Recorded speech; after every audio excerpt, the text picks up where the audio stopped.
Hello દોસ્તો, આજે આપણે બનાવીશું 2 મિનિટમાં મેગી. 2 મિનિટમાં મેગી?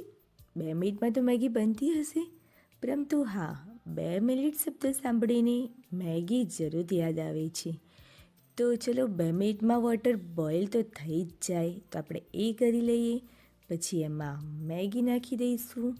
મેગી સરખી રીતે ગરમ થઈ જાય, દેખો આવી છૂટી છૂટી થઈ જાય ત્યારે એને નીકાળી દઈશું. વધારે ગરમ નથી કરવાની.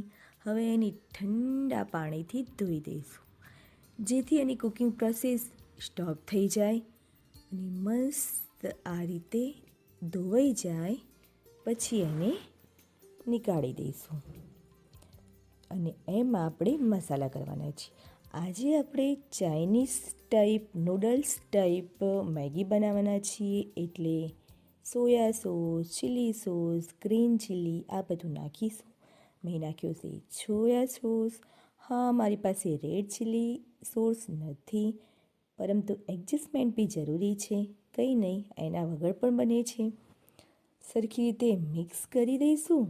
પછી એમાં આપણે નાખીશું આપણો મેગી મસાલો. બધું જ હું પહેલાંથી નાખી દઉં છું, જેથી પછી એ સ્ટીકી ના થઈ જાય, આ રીતે ખુલ્લી ખુલ્લી રહે એટલા માટે. ચલો, બની ગયું. નહીં, હજી ઘણું બધું બાકી છે. હવે એક તપેલીમાં થોડું તેલ લઈશું.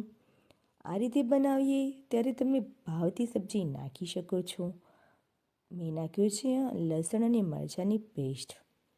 હું એકલી જ છું આજે, તો એક જ મેગી બનાવું છું. ફૂડ બી વેસ્ટ ના કરાય ને. હવે નાખી થોડી ડુંગળી. ગોલ્ડન બ્રાઉન થઈ જાય પછી એમાં નાખીશું ટામેટું. આ બધું મેં થોડું અડધું અડધું નાખ્યું છે, કારણ કે મેં કહ્યું ને એક જ મેગી છે. થોડું મરચું પાવડર, થોડું મીઠું નાખીને મસાલા મિક્સ કરી દેવાના. પછી નાખીશું મેગી. બસ આ રીતે છૂટી છૂટી મેગી તૈયાર છે. વિડીયો પસંદ આવે તો લાઈક, શેર અને સબસ્ક્રાઈબ કરો. Thank you for watching.